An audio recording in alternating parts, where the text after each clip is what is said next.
in the cabbage. Well, let's get it. Test, test, test. Yeah, we're live. Welcome to In the Cabbage. This is crazy. This is pretty bananas right now that we're actually doing this. I'm Tommy Sweat, Andrew Witt. Please subscribe, please listen, please download, like. And just a reminder, keep swinging.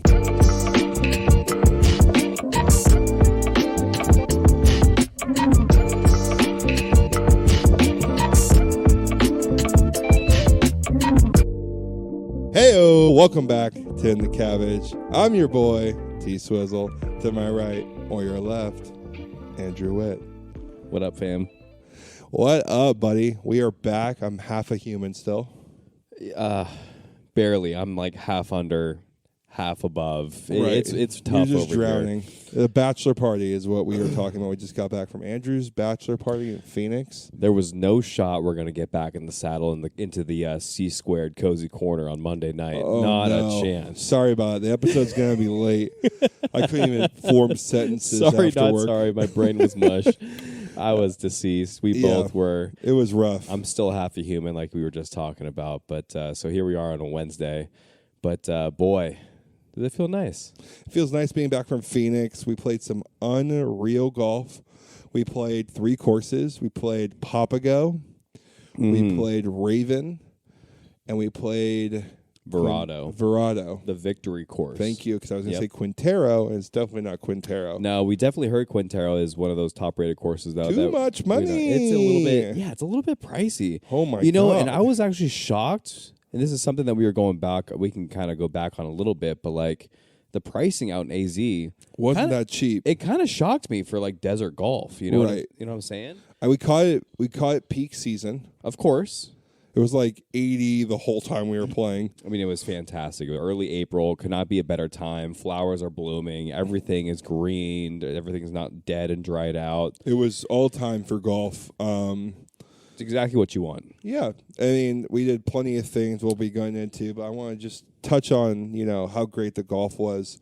Papago, which to nobody's surprise probably was my favorite course through 18. Yeah, that was my favorite. Which is the ASU's training golf course. It's their home course.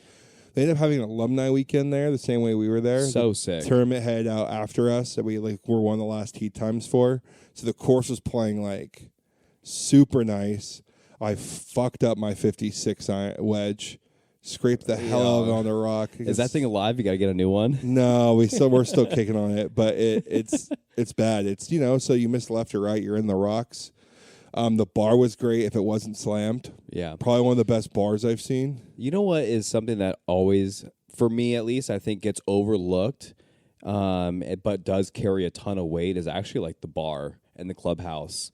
And like the whole aura about the place, you know what I'm saying? Like it has like an unspoken like oomph factor to the golf course, right? And I think that I felt that fully for the first fully heavy Dove Canyon. Yep, would be like one of the first times I felt that. Yeah, Las Vegas Country Club for sure because they had the players bar club situation. Right, like the aura of the golf, the spirit of the golf course is through those 3 things. The people who work there, the clubhouse, and the facilities. Yeah. If the facilities are trash, but the starter and the drinks and the food are awesome, who cares? Right. Facilities is the third. Number 1 most important thing are the people who work there. I think so. I think that's a great feeling as well. And then especially I felt that at Papago. Very youthful. Yes. Like very youthful golf course. Bad birdie all the way over, all over everything. Drinks were cool. Bar was cool. Bar was sick. It was very antique, but very, modern looking. They shotgun started us off the back 9. So sick. They're like, just start off on the back 9. Even their tee markers were really dope, Indian. Yeah. Setting as well. It was and it played. We played what? How many yards? 7th owl, basically. Too long. It was like a 68 to. It was like a blue black. So black is 71, I think, or something like that. Blue is 67, 68. So we played like a hybrid of that. Too long. If you're wondering how long, 6900. Too long. It was narrow and challenging. Not super windy, but if it was windy, they would have posed a big task. Yeah, and we got in there late, so we're late. We're sleeping like 4 hours. Oh my god, dude! We're waking up to try to play barely golf. had 4. Yeah. So it's just tough out there. But it ain't that bad when you're waking up to a course like that and playing 36. Right, and then we go. Let's not really gloss over the fact that we're playing 36 holes in one day. That's the pinnacle. Beauty of it. You just kind of shake it off. You get some coffee in you, and the vibes are high again. Unless you're me and you get thrown a double transfusion and brewskis right off the rip. Right off the rip, I get you going. we get a quick 8-pack and a double transfusion for the boys. Yeah, that set me off real right. It was a real good time. A couple hours of really sleep enjoyed that. Really enjoyed that course. We also had a little competition going. We did. It was. You want to break it down for us? Yeah. It was me and Chris versus you and Z. We were doing some best ball, some Masters play, which may be the best golf tournament event playing thing you can do. I would absolutely second that. It's not even close for me. The most amount of money you need to put in is $20.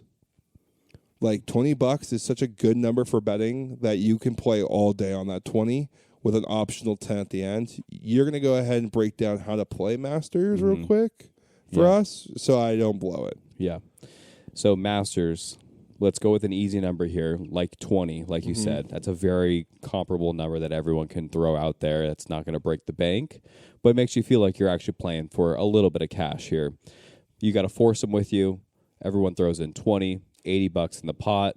Now, the beauty of the whole Masters situation is that there are 3 whole segments. Every single 3 holes is a mini tournament, all stroke play, and it's an individual event. And playing against, it's a little free for all essentially against the 3 other players that are playing with you. And you still have your own handicaps as well. So you still stroke, you still give strokes, blah, blah, blah, this and that. So it all works out. It's all even. So for those 3 holes, if you are the lowest shooter, then you win a mini tournament and you get $10. You play 5 of those mini tournaments, and then the last 3 holes is called the Masters. And the only way that you can play your way into the Masters is if you win one of those mini tournaments. And it gets tight sometimes. You kind of fall asleep, and you're like, I got plenty of time. Lost the first 2, no big deal. And then you lose. Then you don't pick up the next one. Right, and you only got 2 then on the maybe back. Maybe on hole 14 you have a blow up hole for a 7. That takes you right out of it. Right, so you kind of stress it, but you always buy your way into the Masters. Come on, it's the Masters. So if you do not qualify for the Masters, then it's a $10 buy-in. It increases the pot just a little bit, but that last little 3 segments, let's say hypothetically everyone is qualified and in. That's a $30 pot at the very end of the round. Oh God, and it is so much fun. It's so great, and I think the best thing about it is these 3 whole segments. That one, it keeps you very, very dialed into your game. Right, you always have a chance to win $10. Always, and it also, if you're having bad 3 holes, it helps you wash it off faster too. It's it's a reset button every single 3 holes. Thank God, new 3, baby. Yeah, and it's all good. So we did that. We did best ball. And we did a little team play event that we've done for your birthday. We kind of just rotoed the teams a little bit. So it was Zach and I this time. Yeah. Against you and Chris. Which was going to be a hard matchup. It's going to be a tough matchup. I mean, Chris is going to bring it. Chris is going to bring it. And it's just I'm the wild card. Zach's a little bit of a wild card. You kind of know what you're going to get from you. We're going to get an 84, 85, 86. Yeah. Maybe a 92. 92 seems like more realistic now. Actually, to be fair on those courses, it's a tall task to shoot 84. If I would have shot low 80s there, it'd been unreal. 92 was, because I'm thinking driver 3-wood, driver hybrid, driver 5-iron. It's a lot of yards. It's a yada yadas. A lot of yadas for your boy. So we ended up picking, me and Chris ended up clean sweeping. Yeah, that was kind of rough. We did have a fun little breakdown, though, which I thought was very interesting, where we were able to make it an odd number of points at the very end because we were playing 3 rounds, but have there be more than just 3 points available, 1 point for each round. So we did a point on the front 9 if you won that side, point on the back 9 if you won that side, and then split the difference essentially for the whole 18 holes. So if you won the full matchup for the 18, Was boom, another that's point another or point. two? There's another point. We did 1 Yep. point, right? Yep. So then there was whatever 9 points available, and then first to 5 essentially wins. Right. Yep. So we end up taking 3 there. Let's just say we just didn't make it to the third round. Yeah. So I think we ended up taking 3 on the first round. Leaving there, food let us down a little bit. I won't lie. Food was great. okay. I thought it was gonna be think better. the bar was slammed for one. So like cranking it out probably was a bit more difficult because of the alumni games. Mm-hmm. But then on our way to Raven, which has been quoted to be the greenest golf course in Arizona, and they weren't lying. And my God, was that just a green forest out there? It was crazy. Very strange how green the course was. Kind of cookie cutter. I wouldn't say there's anything X factory about the course. It's a good term. Love that little term. Yeah, it's a cookie cutter golf course. Yeah, for sure. But it played great. It was in great condition. There were some very interesting-ish holes that you kind of like, oh, this is kind of different. But for the most part, it seemed very average golf. So you're kind of your standard. I think it was just impressive how green the course was, just given the location. If you were in Arizona, you paid 105 or whatever we paid for that course. Yeah. It's a 125. If you live in Arizona, you'd be hyped on that, how cool and green that course is. You're probably missing a bit of that. But coming from where we're at, like all of our courses kind of have a green vibe to them. Yeah. There's always some trees. There's always some trees, always grass growing everywhere. I will have to say, though, that the grass was, it truly was greener than normal. So that it was a little shocking. Right. Now, I would have loved to just get all desert golf because that's just what you go out there for. What we went out there for. Mm-hmm. And we ended up, winning it that day. So Sunday we just did Masters, which was probably par to par. The front 9 holes of this golf course were on par for like the prettiest, coolest vibe golf course. Verado Victory Course. Place was gorgeous. It was like it just would plop the golf course down the middle of a desert with yellow flowers everywhere. These yellow flowers were popping all over the place. It felt like you were actually almost lost out there. Yeah, you got done with the first hole. You're like, where are we? There's like a huge rock in front of you, like rock wall you have to drive around. And after the first hole, you go into another really short par 3. We're already hammered. Didn't take long. We're all goofy out there. And hole 3, it's desert. Now you're in the middle of nowhere. And you're just knocking your ball straight, and you're just hoping to God that you're just going to land on a piece of green stuff because you can't really see much. There's a ton of blind tee shots. Right. And it's just open land all over the place. It looked like a Pete Dye course that wasn't Pete Dye, a bit more playable. Yeah, except there was like 20-mile-an-hour winds, which was brutal out there at that early time. So you're playing I swear, there was 7 holes that were into the wind, in a row. It was crazy. And you're we were all freaking out. What are we doing out here? Dude. And eventually died down the back 9. Back 9 was really cool too. Very interesting layout, cool hole design, very unique. But the homes were there because it's on a new development of land. So the bummer part of this course is the front 9 at Verado will never be the same in the next 4 years. 4 years from now, they'll have the whole place developed, and it will look like the back 9, which will still be a great golf course. It's going to take away the X factor, but it's going to definitely hurt that course a lot. Yeah, because you take away that X factor. Really love that desert out there. It was unreal. I cannot really.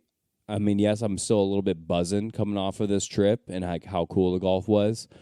I can't really think of a few other golf courses that can really top how beautiful or how organic it really looked in its purest form out on the golf course. It was like this golf course. It would be like Scotland golf on the coast of the ocean.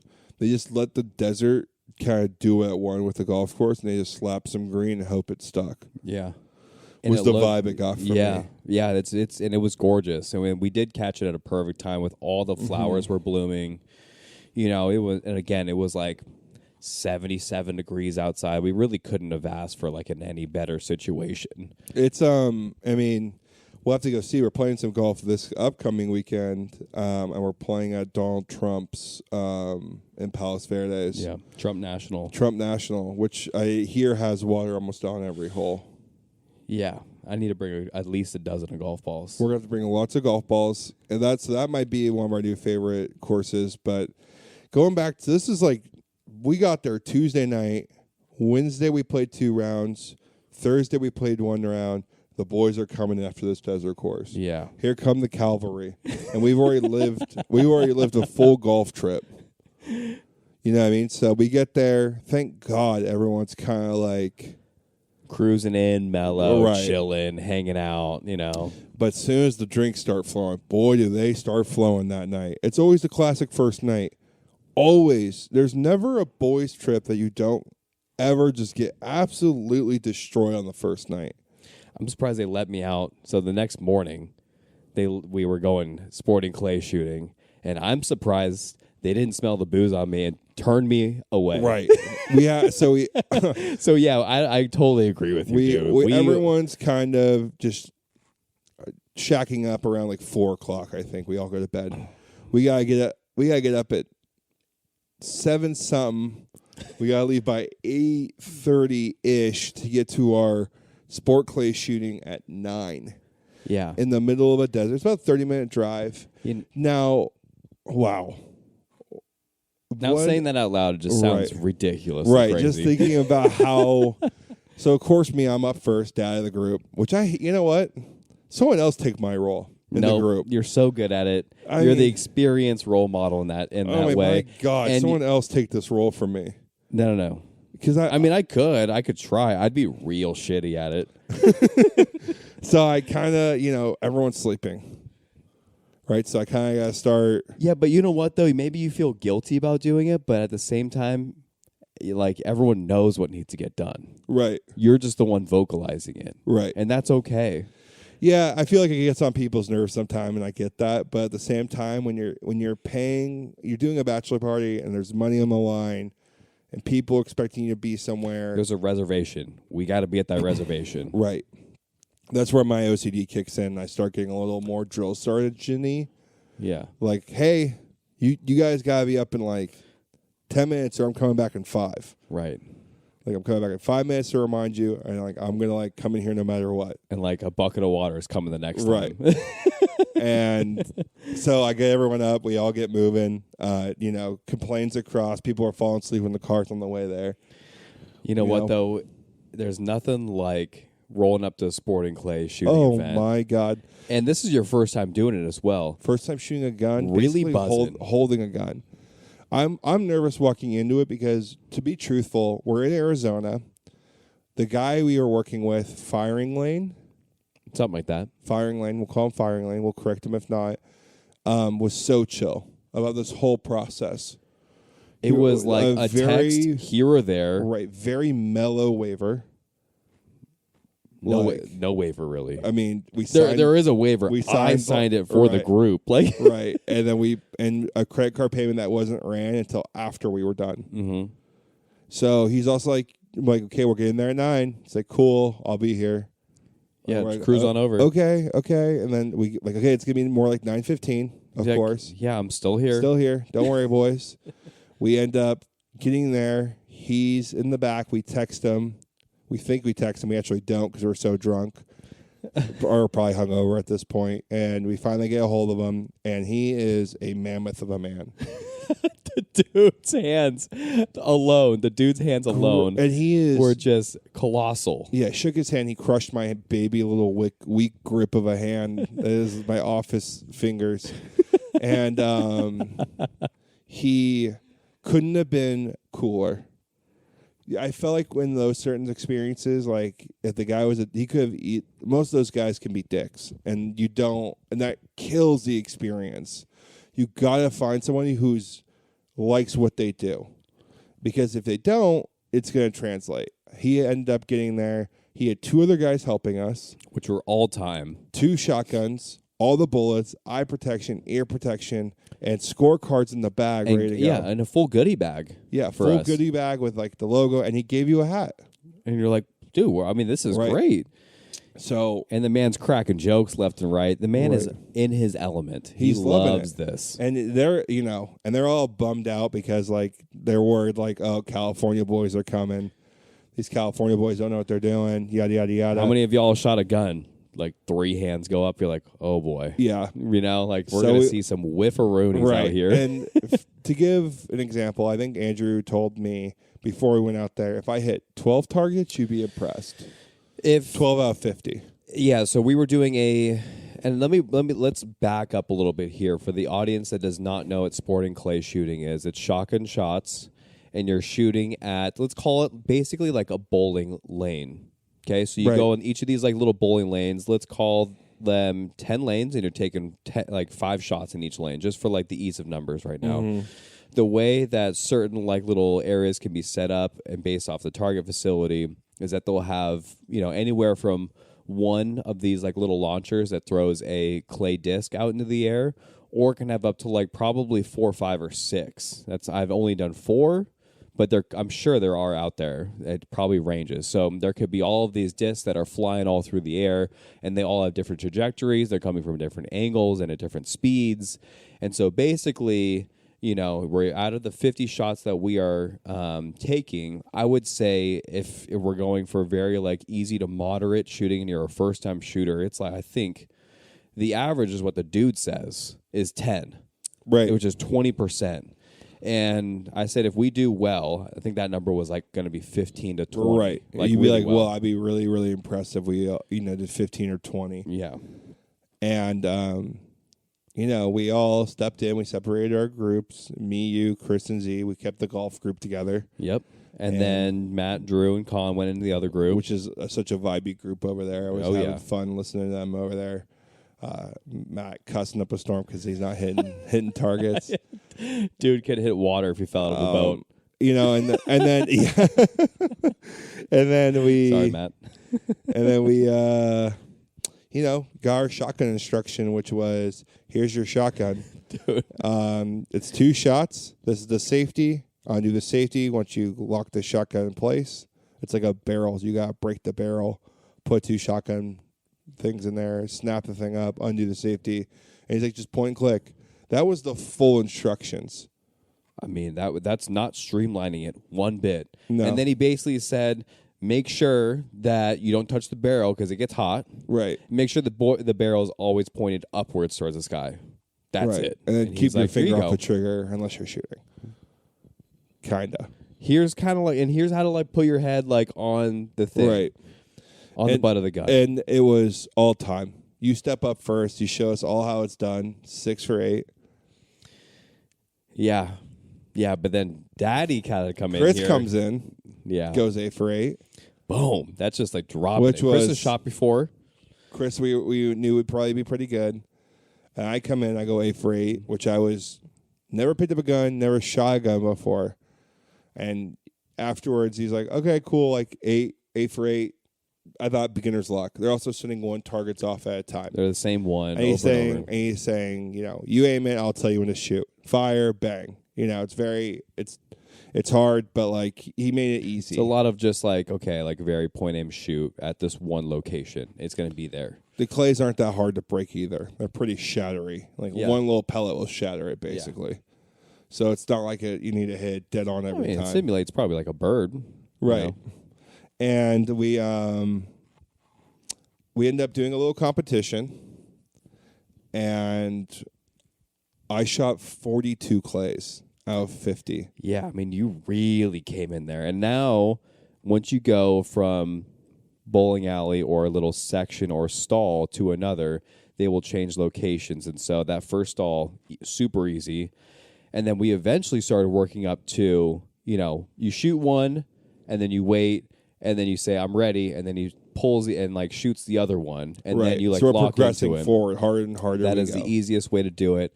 And then you can do it. It's called like reporting, which like right after you shoot the first, then the second one comes out, and then you can do true pairs is what we finished on for like the last 4 or 5 little stalls. Was the most fun, which they sent both discs up at the same time.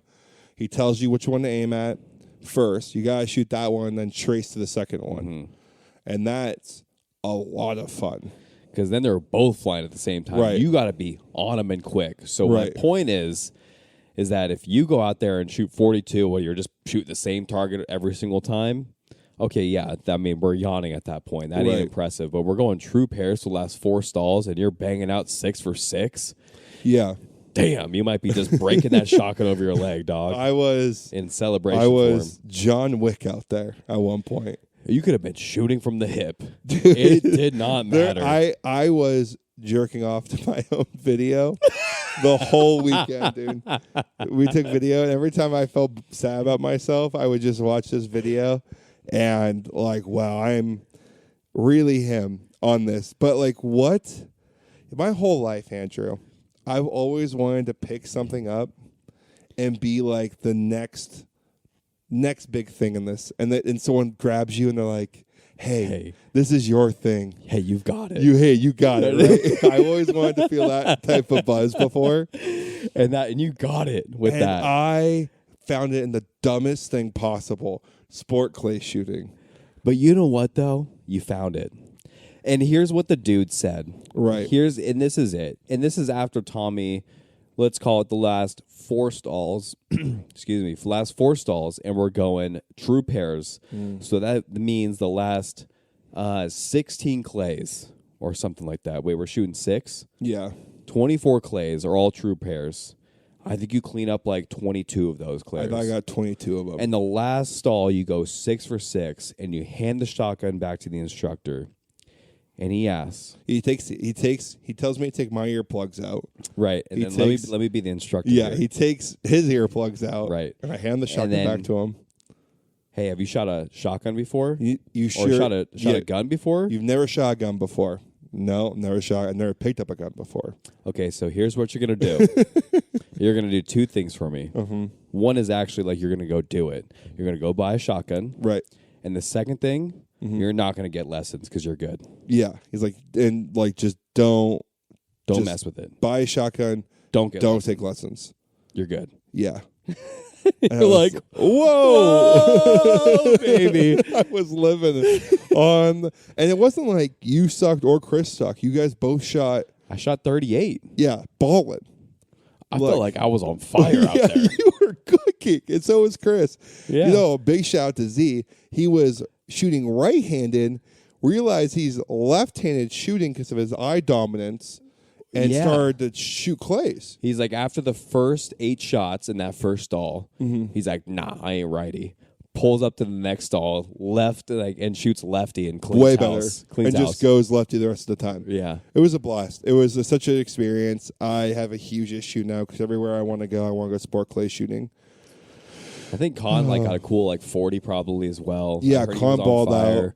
I know Drew was having himself a time as well. Yeah, everyone. It was definitely, if you're gonna do a groomsman thing, like sport clay shooting with the boys, it only cost us we found it was cool $125. Price.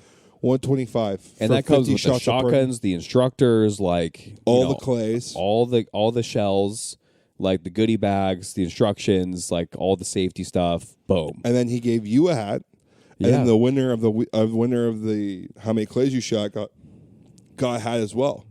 Yeah. So I walked away with a hat as well. I'm sure that's framed up. It was in my bag over the weekend. We're fine. I'm going to watch the video again tonight after we're done.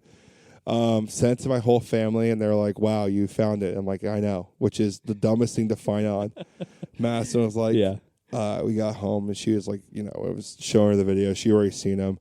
And she's like, so what are we going to do, the Olympics or something? And could you imagine if that's the next step? I'm 32 years old. Tommy found his true passion at sports clay shooting at a bachelor party. And now he's here, and I have a mullet. Oh, just God, shooting just clays for a living. Hero over here, just living the dream. He found his true passion in life and his calling. Yeah, so we go back home. We end up chilling after this huge buzz. Everyone was buzzing. And let me tell you, if you're ever feeling a little hungover, go shoot some guns, baby. Go shoot some clays, dog. Go shoot a big old shotgun, have that thing ram into your right shoulder. My shoulder's still bruised. Is it really? Mm-hmm. That is one way to shake off a hangover real quick. Yeah, everyone was amped. It is a jolt to the system. We all went, got in and out afterwards. Oh, wow. In and out. It just hits different after that. We all got in and out, and then we all slept. Matt went home, watched the Masters, hung out, drank more, classic. Then we ended up driving to Pop Stroke, which is a putt-putt course that Tiger Woods designs or helps design. It's basically Top Golf for mini golf, and I was having a blast with it. I thought it was super fun. It was way too packed though.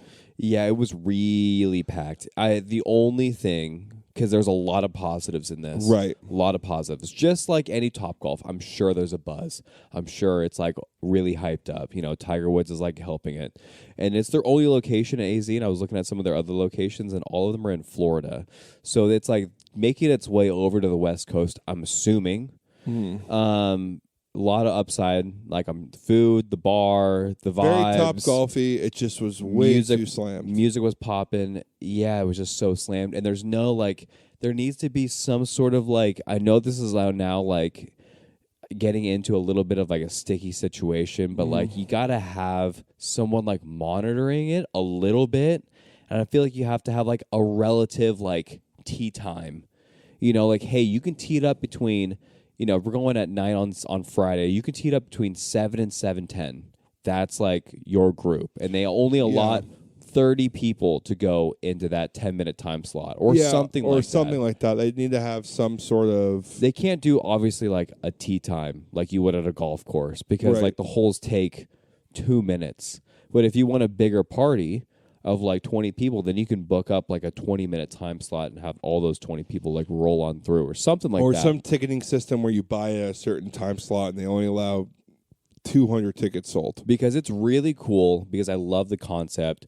I love the concept of the bar at like the quote unquote turn of the golf course. I thought that was really cool. Great. It's really not even that far to like walk back, but like you're playing mini golf, so you can't like leave and come back. So like the fact that there's a bar and the AstroTurf and like the actual like putting was pretty realistic, I would say. Yeah. I mean, you're not hitting through clown noses, but you're going through bunkers, weird breaks. You can kind of play it off the back hills a bit more. You start to kind of figure out the golf course in like a fun, different angle of the way you look at it, which makes it more mini golfy. Had a blast. Area was super cool we were in. It was like a very fun, vibrant, which reminded me of like an old Spectrum. Yeah, that was exactly where I was going. For the people that don't know, just a little bit of like an outdoor mall type situation. That was like kind of, I thought it hit its peak when like it wasn't super busy and all like Orange County people would go. I'd always see friends over there. Like families would always be walking around. We knew you go shopping, you grab some lunch with your mom, you head out. It was always, the Spectrum was always like, oh, the Spectrum was great. Then we really started to ramp it up with some Liar's Dice later that night, hanging out with the boys. Is there a better board game, if you want to call it, quote unquote, just a game? I mean, it's all time. It's really fun. All you need is dice and cups. All you need. And just get like 70 dice, 80 dice or whatever. It's the best. Or I guess it's going to be really hard to explain. We don't need to explain it, but just scope it out, look it up. If you don't know it, it's really fun. I think we rattled off like 4 or 5 games of Liar's Dice, and these are like 30-minute games. Yeah, I would love to play with your family, with my in-laws and stuff like that. Yeah, dude. Yeah, because it's a really good game to play with the group. Something to keep people in it, and it's just easy to explain. People can just keep playing and playing and playing and playing. And there's some strategy to it too, which is great. One of the highlights for me, which I don't think I've ever done, we had just a chill day, which was like pool, beer die, Liar's Dice. Yeah, that following day on that drink, Saturday. Masters in the morning, dinner. We made an awesome prime rib dip. French dip, dude. With a homemade crema, gremolata. Meat was cooked. Like, it was to perfection. We did like a dry brine on the whole thing. Zach made a homemade mac and cheese. Matt was whipping up salad. Chris had potatoes rocking and rolling. Turns out we didn't really need those for the dinner. We used it for an all-time breakfast the following day, which was great. The hash was great. But the hash was insane. And so like that dinner Saturday night was fantastic. That was really fun. And we made like the jus out of like a full prime rib. And everyone had their own little like au jus, like consomme dipping sauce on the everyone got through about like a half a sandwich, dude, and everyone was like, "Whoa, I am full." Dude, I mean, like, it was fantastic. It was great. It was really good. And we ended up watching some fights, UFC fights that night. That was the first time I've actually ever bought a fight, I believe. It was Adesanya versus Pereira, that a boy.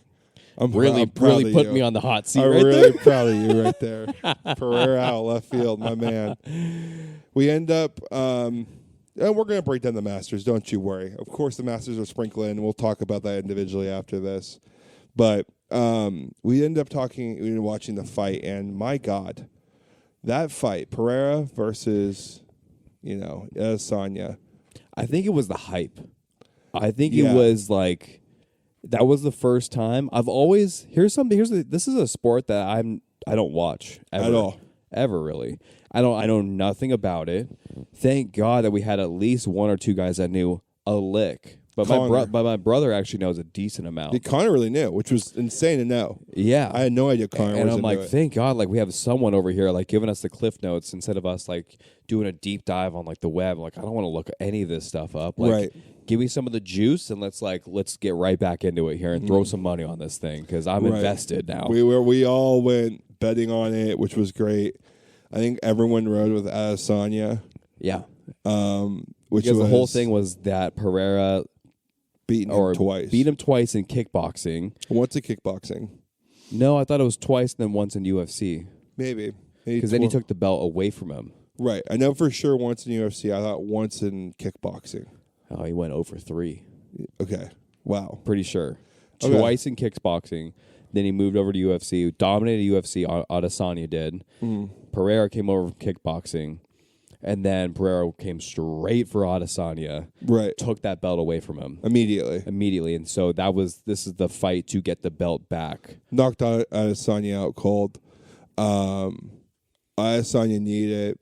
Pereira might be one of the scariest people I've ever seen walking the face of this earth. The man, I don't even think he had a soul. Walking death. I don't know how you get in a ring with somebody like that. I know these guys are trained killers, but that man looked different. He looked like he'd snap your neck and like pretend like nothing happened and his day would just continue. Just a big old robot. Right. Zero emotions and looked like he just like, walked at you. But like he was like able like to evade his like elusive watery style. It was, I think we had $80 on him. I think collectively as like the whole group, a couple hundred potentially or something like that. Which was building the excitement. Round one goes down. Adesanya wins round one, but barely. I think. I don't know. I was flipping the coin, dude. Right. I feel like Pereira could have taken the first. I think Adesanya may land a bit more hits on him, but then round two did it end in round two? Yeah, it ended in round two. So Pereira came out of the gates doing his fucking walking motion, man. Right, He's just stomping his feet over there, just coming in for him hot. And every time Adesanya got into a corner or the cage or something, you get out off the cage. The cage was his worst enemy. Get out of the cage. And then finally, it looked like he got caught with something, but not really. He shelled up super early. Mm-hmm. And we're like, oh, shit, here it's over. It's happening again. Right. And here comes Pereira just going to unload that left hook on him. Right. Which Carr says is the hardest punch he's ever seen. Right. Comes across, hits him with the left. Adesanya's shelling up. And out of nowhere shows a huge right, lands him, dazes him heavy. Almost knocks him out cold for one punch. And then comes in again. Hits him with the same right, knocks him out dead cold. The crowd goes bananas. We go nuts. We all go nuts. Because at this point, we thought 3 seconds ago, the fight was over. I'm like, oh no, we've lost this 8th sports bet this weekend. We need to win some of this money back. And finally, he hits it out of nowhere. I almost go pass out from yelling. And then he hits him with that one hammer, the hammer fist at the very end, just to seal the deal. Right. Like it wasn't already over already. Right. It came out of nowhere, flying in on him. It was electric. We all are basically screaming, running in circles, almost passing out because we're just locked, sitting down into this fight. Right. And what a way to end like our last night at the bachelor party. We kind of just kicked it, drank more, Super fun. liars, dice. Love those like house days where we're hanging out, pool. We had the putting green in the back, where that was really fun. Zach and Matt went out earlier that day, got a piece of plywood, so we were able to play some beer die. Right. You know, just a super vibey day, just hanging out. Fights were on all day when the Masters was a little bit delayed. It was just a really fun way to kind of just wrap up and like kind of hone in a little bit, because we've been golfing, and then we went shooting, and then we went to Pop Stroke, and then we're like, okay, now let's have a nice day. Just kind of hang at the Airbnb, which was fantastic. Right. It was super fun. Shout out to all the boys who went. Nate special for our boy over here. Yeah, much appreciated, you guys. It was a lot of fun. What a squad. What a squad. Good stuff. One of the reasons why we picked this weekend, though, was the Masters, which, you know, unfortunately, when we were there, majority of the time was getting dumped on by rain. It was a little unfortunate, because we kind of, the whole premise about Saturday was going to be, okay, we can hang out and, you know, poolside, have like, you know, the Masters playing in the background. But you know what? No big deal, because our flight got pushed back a little bit on Sunday. And so we got all of the final round on Sunday. Right. And you know, you came up to me Saturday night, cross-eyed drunk, and you said, hey. Fresh off the win. Fresh off a buzz. Of getting all of our Adesanya money back. He looks at me cross-eyed and says, hey, buddy, Rom tomorrow, right? We're putting some money on him. I say, oh, yeah, we're putting money on Rom. So we throw about $40 on Rom to win tomorrow. Yep. And there was no doubt in my mind he was going to beat him. He was down 3, right, going into the final round? Me, 4? Yeah, it was 3 or 4. And it was Koepka in first, and I said, there's no way Koepka playing his live tournaments is going to hold up this lead. Well, he's only used to playing 54 holes. Right. So he needs to get, he's chalked on Saturday. And Rom's fresh off a GOAT streak, so comes in, does what PGA Tour players do, step up in the big moments to win the round. Slam the door shut on which is great. Slam that short, because you would never hear the end of it from Liv. Nope. They got like, you know. I think they had a couple, they had 2 guys in second. Yeah, they had a huge finish, Liv. You know, good job. You did great. Like, that's super awesome. Now back to the big dog. Right. Now, what happened to the rest of your field, though? Because you look at the rest of the field, it's all PGA players. Yeah. You know, they either weren't there, or, like, they were out top, or they weren't to be found. This is a number that I don't know, and probably you don't know either, but roughly, do you know how many Liv players were in the field at Masters? Let's say Phil. Okay. DJ. You're going to really go down this list, huh? Okay, here we Phil, go. DJ, Cam Smith, Brooks Koepka. Were the 4 I knew for sure. Those are like the 4 big, yeah. But I'm sure there's like other. Mito Pereira. Okay. Sergio Garcia. Okay. Was Neiman in there? Joaquin Neiman? He should have been. I didn't hear him. Let's just say Joaquin. Joaquin was like one of the best golfers at one point before he left. So 7? 7 guys. That are like pretty elite? Yeah. Competition-wise, I mean, it's good to see that them, like, you know, 2 of them, I guess, finish all right. Yeah, but I love to see Liv in all the Opens and the Masters, and that's the only place I want to see him. Yeah. If you want to go watch them during the week, go ahead and watch them during the week. But these Open tournaments, they can play with us. We can play with them. But anyways, I thought the Masters was great. Sunday, to me, these past like 4 or 5 of them haven't had some crazy finishes. They've kind of been boring. They've been guys that have just been up by 3 to 5 strokes and have just kind of been putting in cruise control and just coasting their way through. You know? But why was it different when Tiger would do that consistently? I guess, I don't know. That's a good point. I guess it's because there was such greatness at that moment. You're like, dude, this guy is like 3 jackets in. He's going to get a 4th jacket. Right. He's 2 jackets in. He's going for a 3rd jacket. And he's also not just like winning by 3 or 4 and cruising in. He's cruising and winning by like 7, 8, 9. Right. So he's putting a show on for us. He's going like birdie, birdie, birdie, par, birdie. He doesn't even care about the other field. Right. He's just like, oh, I haven't had a bogey in like 26 holes. I'm gonna finish bogey free on my final day. And he's just like, crazy. No one else is even like, you know, in the rearview mirrors of him. That's pretty unreal stuff. I thought it was great. The one shot that sticks out to me out of the whole weekend was the Cam Smith 3-wood from the bunker. Oh my God, we were watching that thing live actually too. Ball below his feet. Yeah, and just hits a crazy shot. Lands it back of the green. 264 out onto like those upper slopes, and it just trickles on in to like 8 feet, 12 feet, something like that. It was crazy. I thought it was. I guess it was considered like one of the best golf shots of the year, which I mean, for sure. 3-wood out of a fairway bunker to 10 feet is just insane. Insane. It was fun to see Rom get it. He deserves it. One of the best out there.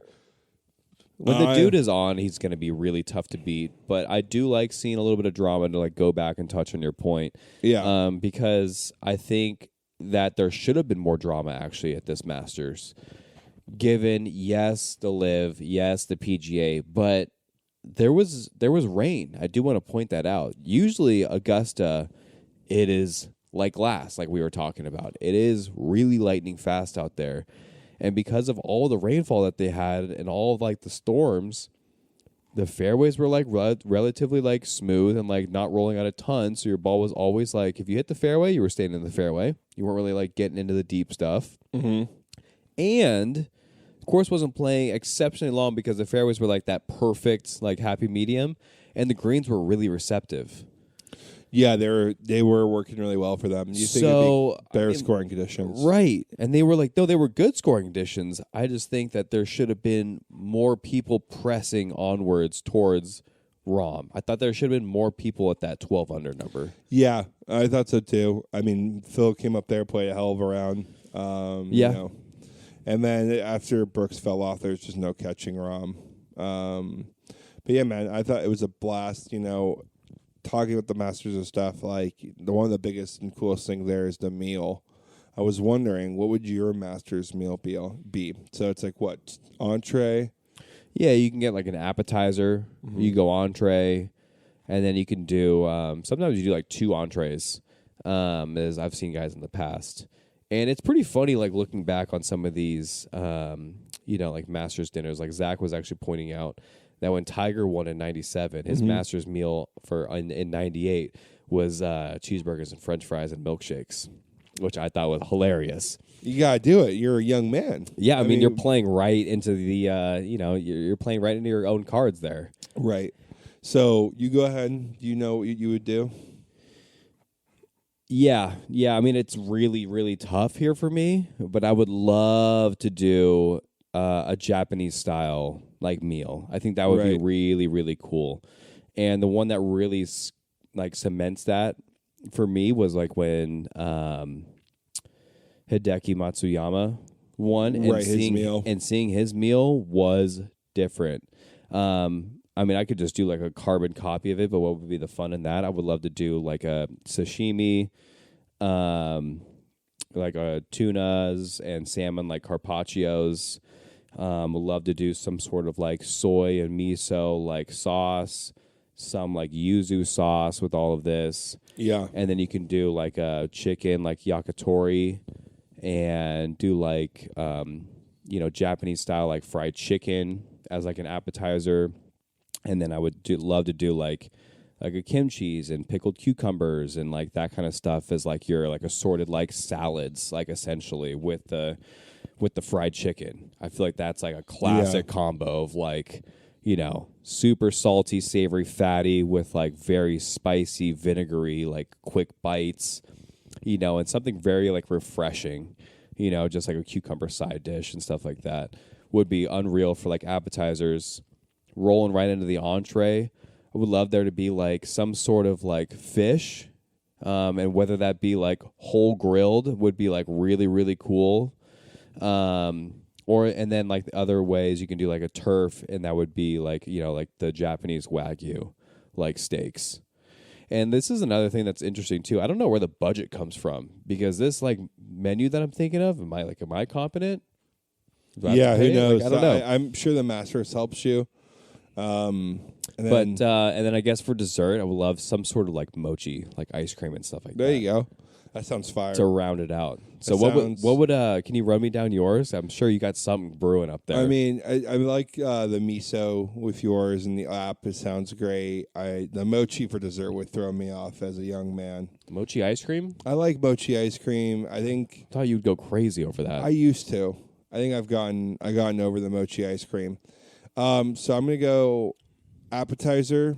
We're gonna go with a mozzarella tomato balsamic glaze salad. Ooh. We're going Italian with fresh basil. Of course we are here. We're going Italian. We're gonna probably do that. So now you could play this deal, right? Now, am I an athlete or am I Tommy Swaim? Tommy Swaim is an athlete. Yeah. Right. Am I actually What do you mean? worried, Are you competing? am I worried about my body? Like I can't put like pizza and cheeseburgers and I gotta worry about my body a bit. We're putting ourselves. You're a Masters champion right now, So I'm and still you're good. playing I'm still in the good Masters. with tomato mozzarella. You're also balsamic. like this is your dinner. This is Right. your Moment. hosting Right. situation. You give a speech. You welcome all the winners. Right.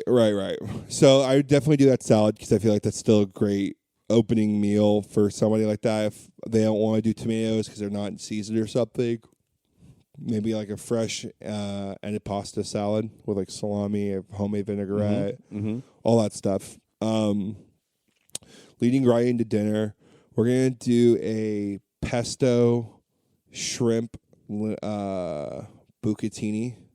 Interesting. Or penne, probably. Wouldn't have pegged you for a pesto and shrimp guy. Well, because now I'm doing it for people. Okay. Not only am I doing it for myself, Okay. I'm doing it for the people, Of the course. fish eaters. There's going to be pesto. It's a little healthier. Then I probably do like a spicy rigatoni. I knew exactly where that was going. Yep. Vodka rigatoni with peas. Probably be like what I would do for... Would you do a ragu or would you do a simple tomato sauce? Simple tomato sauce. Okay. It would be, whatever. Tomatoes, pureed, blended, cream, vodka, Calabrian chili, tomato paste, pasta water, rigatoni. Nice. Whatever meat. Love that. Guanciale, if I want to throw something crazy in there. Yeah. Then bringing it home for dessert, we're probably going to go classic milkshakes. It's really hard to talk bad on that right there, or either of these. When you get your pick of the litter, and you can kind of create your menu on the fly like we just did right now, but you can really like sit down and like talk about it with some chefs. You can come up with some fire meals. Yeah, I'm sure they definitely lead, grab your hand and lead you through something real special. What a weekend for your bachelor party. Fun Masters What a weekend for experience, Masters.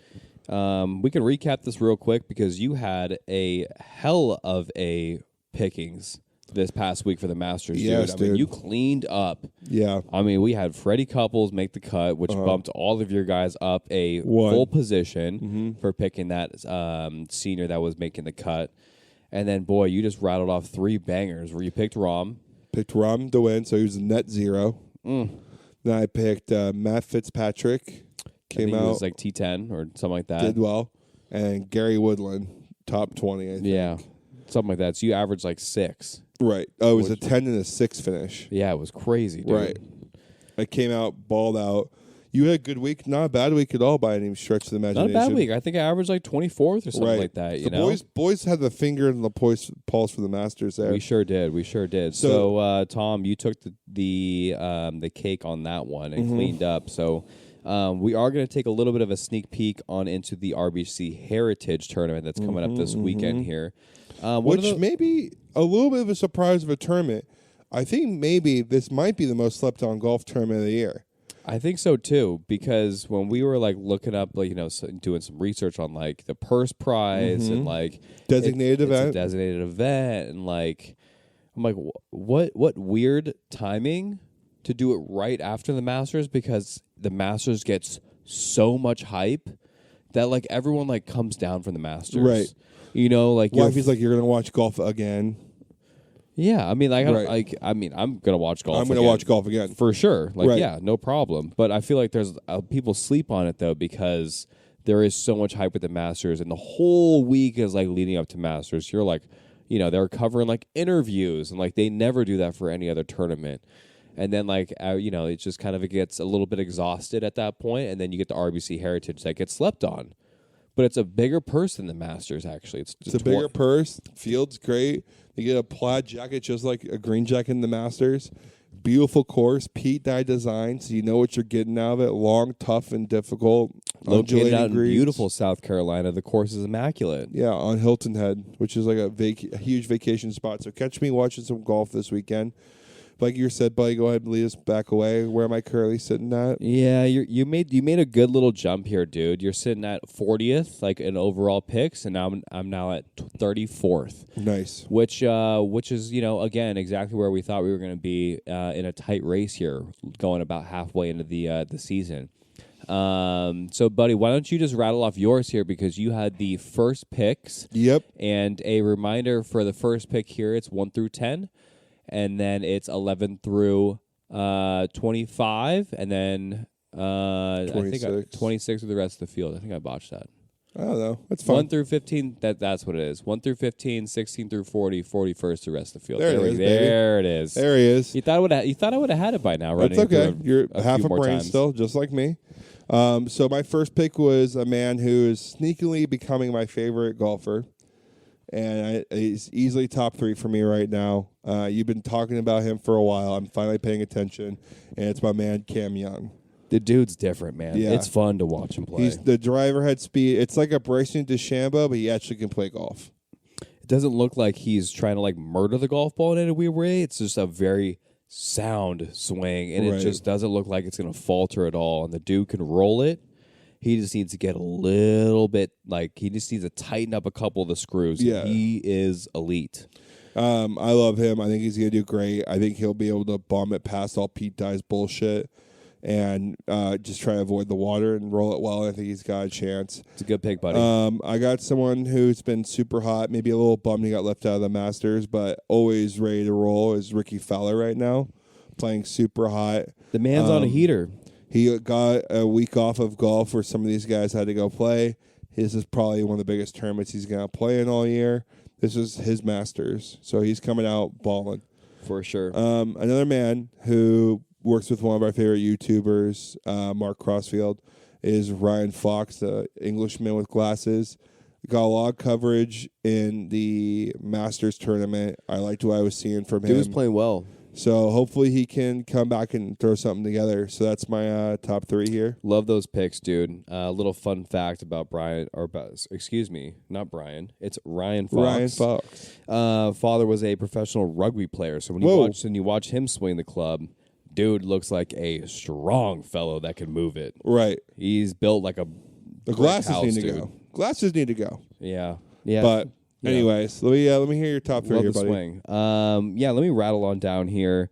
And here's a guy that is just playing some really good golf. He was on fire at one point this past weekend in the Masters. I thought he actually was going to put something more together. And again, a guy that I think that should win more, but again, needs to tighten up his screws a little bit. But I love what I'm seeing out of Victor Hovland right now. Yeah, I guess he contributes to his master blow up to the slow play Patrick Cantley was throwing out there. But I don't really believe that. But he looked like he was firing at flags at the Masters. The best I've seen him in a very long time. I love the pick out of you. It was probably who I was going to go if I didn't get Cam Young. He is a guy that once he gets going, he's kind of like a Colin Morikawa almost for me with the ball striking. Yeah. Like it is impressive what they're able to do repeatability wise. Yeah, I think Morikawa's got that X factor. Victor Hovland's trying to figure that out right now. Exactly. When Victor Hovland has that gear and he's in that gear, it reminds me of the Colin Morikawa. Totally. Of that stretch he was on. Of like, average proximity to the hole. He's like, 1 through 3, essentially. He's always living in that zone when he's on. So he's really fun to watch. And I love his personality, too. It doesn't seem like anything kind of rattles him too much and like... he's kind of like a very happy-go-lucky person that's very appreciative of what's going on. And he seems very humble, but also has a sense of personality on him. So I like it, what he kind of stands for in his interviews. So here's another guy that actually won a couple weeks ago, not too long ago here. So I think he's playing some good golf. A Canadian. So I think this is maybe one of our first Canadian picks here. No, I had Nick Taylor. That's right. Great call, buddy. And a guy again. I think this is a very much a ball striker's golf course. So this is kind of where I was going my first 2 picks, which leads me to Corey Connors. Woo! So again, another great iron player that keeps it within the boundaries and in play a lot, and then starts throwing it to middle of the greens quite a bit. You need greens and you need driving distance right now. Yep. And this rounding out the roster here, I'm actually a little bit surprised He's down here. that this guy is down here because of the level of play this guy consistently bangs out from year to year to year. And I have no doubt that he's going to get back there, but again, been maybe a little bit out of form as of late. But ultimate faith in Billy Horschel because the man can grind, and the man. I've been seeing a lot of him on social media, which is a good sign. So we'll see if he comes out and does something real special for you, buddy. That's a great top 3. I'm really excited to catch some glimpses of this golf course when we're playing golf all weekend. We got a tournament coming up. We got Trump National, which I'm definitely getting a ball marker from. Also, best thing to collect a golf course is hands down ball markers. A ball marker? Mm-hmm. I mean, if you really want to maybe step it up, I feel like a greens book is probably Greens book is great, but not everyone has it. Not everyone has it. So, like, if you want to go like for a special place and you're going to somewhere for a really cool round, get a greens book. I think that's like one of the cool things because you can actually see like all of like the layouts. Greens books and ball markers are definitely ball markers are 10. Green books will set you back maybe 15 or 20. Just depends. Right. Those 2 items you can walk out of a place and have for a very long time. I mean, I love switching out my ball markers per rounds. Ooh, I feel a little Wolf Creek. Ooh, I remember, my buddy got me, St. Andrews one. I'll play some St. Andrews every once in a while. Super special. Anyways, round out this podcast. You know what time it is. It's your 3 worst. We got a special one for you.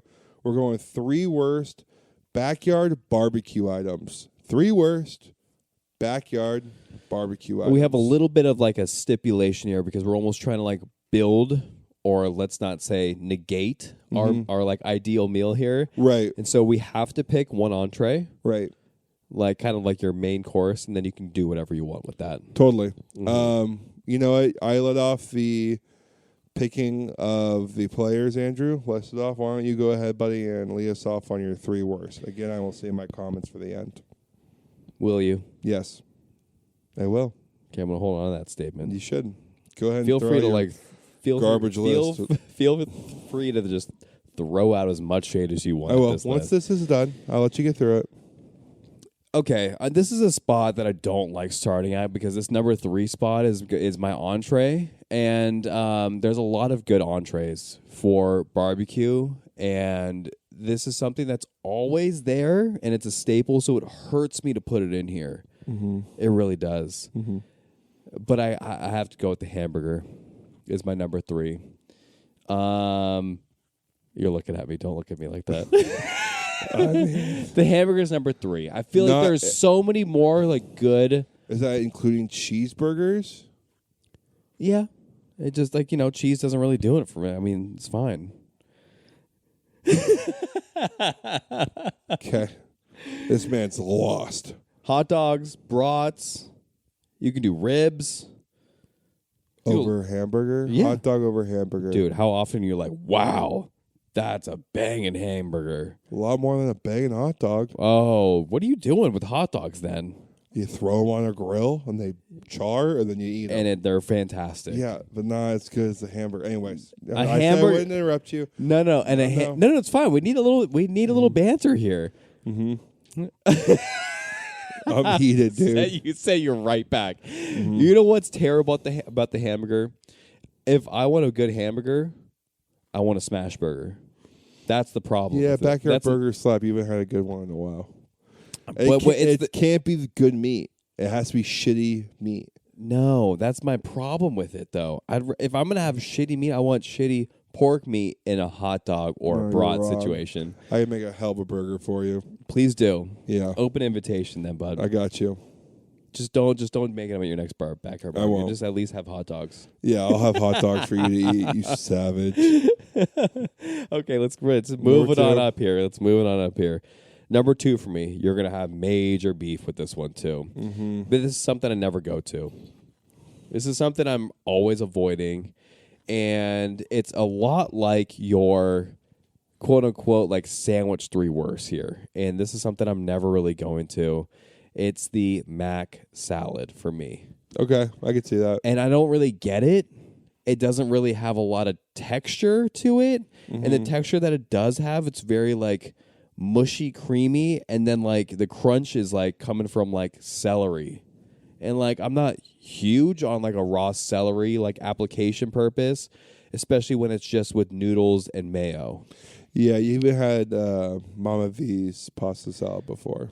I gotta have like, but here's the thing: I'm talking just very generic. General, it's all mayo, right? Very general, right? Like, and so I'm gonna put potato salad just slightly above that for me because I do like potatoes more, and I feel like you can have some more texture. You can have bigger, smaller pieces. You know, like that's kind of a little bit more of that like X factor to me with it. That's why I gotta put the mac salad in there. Okay, I'm sure there's mac salad that bangs. For sure there are. Generically. Max out. Yeah. And number then 1. Rounding out the number 1 here, this is no surprise. Let's just, this is something that I will very occasionally go to, but I'm only doing it because I'm eating like 3 hot dogs or 3 hot dogs and a hamburger, you know, and it's the veggie platter. Oh, that's all time. The veggie platters never get touched. Like it's got to be the veggie platter for me, and especially when there's no sort of like way of cooling this thing off. When it is baking in the sun, there is nothing it's like worse. The veggie platter from Ralph's or your mom buys. There's nothing worse than are you buying molten that? lava ranch and wilty brown carrots out there. Nothing worse. I mean, just throw those straight in the bin. That's all time. That's yeah, my mom always buys them for Ralph, and she's the only one who eats it because that girl can eat anything from out of anywhere. And it's fine. You know, maybe keep the veggie platter inside cool over like cold water and ice. Maybe. Great. You know, I'm going to that early, not going into it often. No.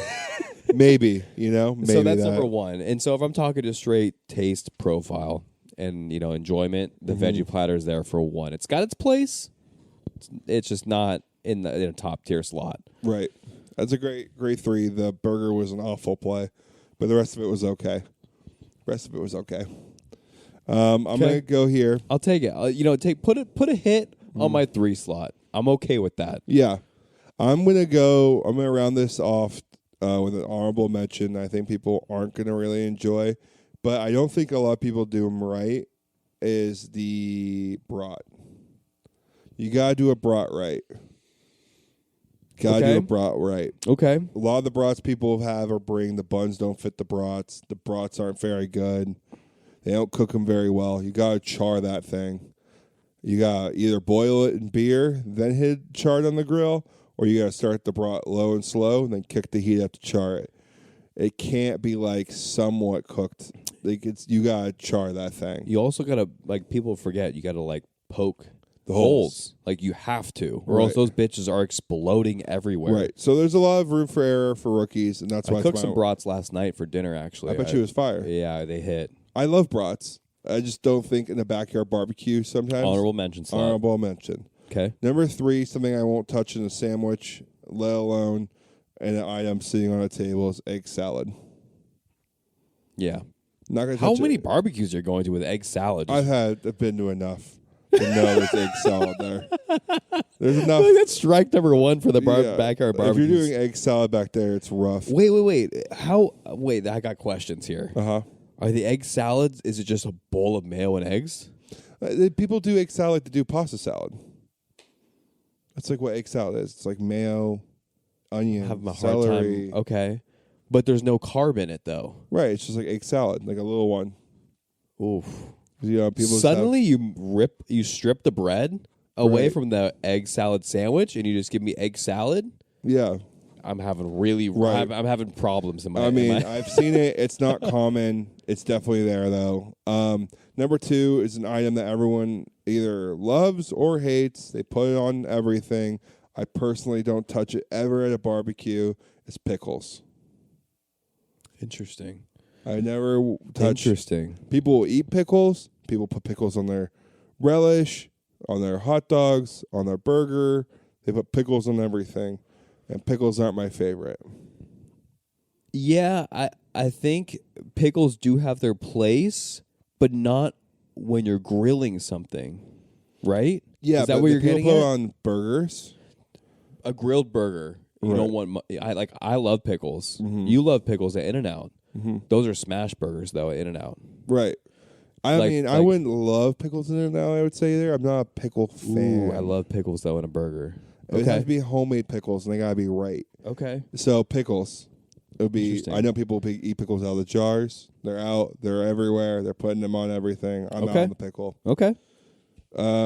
If you don't like that and you want to throw a challenge flag, I'm willing to audible. That's not really like a An item? a food. Okay, great. I'm gonna move egg salad up to 2, and watermelon's gonna be my 3. Oh, okay. Yeah, watermelon's really overdone, dude. Watermelon's trash. Especially again, it's a temperature factor. Watermelon it should only be eaten out of the fridge. Right. You're taking it over to a picnic. It's a tough scene. Honorable mention. We're going brat. Number 3, watermelon. Number 2, egg salad. Rounding off my number 1 because watermelon's trash, like you said. It's either out of it's either out of a fridge, or you gotta have that thing banging. That watermelon has to slap for someone to walk. You know when the watermelon's good when someone has one and they walk up and give you a slice of watermelon. Yeah, yeah, that's such a good point. If they That's such take a the good time point. to think about, whoa, Tommy would enjoy a slice of watermelon like this, Right. and someone walks up and gives you watermelon, You're like, you're gonna need to try this. yeah, that's when you know watermelon's good. Right. Like, people will come and celebrate. People are like, yo, this watermelon. And that's when you know you need to get some watermelon. But if the watermelon's cut and no one's touched it, it's because it's that weird, like, filmy, super weird mush situation. Not it's good. like warm. It's kind of just really like water, honestly. Yeah. You know, it's just not my favorite. Okay. Number 1, Good take. not everyone's list, but people do it, barbecued salmon. I've seen Okay. a lot of cedar plank on the barbecue salmon at Okay. places. Okay. And I'm never touching it. How many backyard barbecues you going to with cedar plank salmon though? I mean, I have some in-laws who do it all the time. Really? Yeah. Okay. They always have some sort of, and if you want to argue with that, then grilled shrimp. No. I'm not arguing with it. Okay. Not Well- arguing with it because I will have to say I'm a big I love salmon. Right. It's my last take on how to it's my last option actually. Right. Well, To you cook like the your salmon. salmon raw out of an oven. They like it overcooked on a cedar plank, which is how I would enjoy it. Yeah. Personally, I would love cooked as shit, so it has a little bit more of a chew to it. I don't know. That's just my thing Yeah, on it. Totally. But Because you could also glaze it and that right, kind of stuff. and add some heat to it and fire. But yeah, I'm never touching the barbecue salmon unless Okay. there's no other items there I can eat. I think it's good takes by you, buddy. I think I had some really good takes. Coming to find out that you don't like backyard barbecue food. I love burgers. I love hot dogs. I love pasta salad. I love mac salad. I like grapes. I like all the sodas. I like ribs. I like most of it. I don't like watermelon. I don't like egg salad. And if We you got have it. salmon there, you can just put that dumpster fish right into the trash can. Oh, Oh, buddy, what an episode. What a weekend. We got the RGC. We have golf coming up. I mean, we're getting closer and closer to the wedding here. This podcast will probably be open or uploaded around the weekend. Everyone will be linked in the description. Please like, comment, subscribe, share with your friends. We're not going away. share with your in-laws. Go Yeah. tell a buddy. Share with your work friends. Just listen to it You out know, loud. Go ahead and put posters on billboards, dude. Yeah. Do it all, dude. Go, streak with my face on your butt cheeks. Yeah. Do something. You got anything for the people? Oh, no, that's just about it. I'm looking forward to another great weekend of golf here and kicking it. Drinks, double transfusions at the golf course. Yeah, it's gonna be all time. Shout out Lucas Lamont for having us out there. It's gonna be a good time. That's what I got, buddy. All right, you know who we are. We're in the Cabbage. Just a reminder. Keep swinging.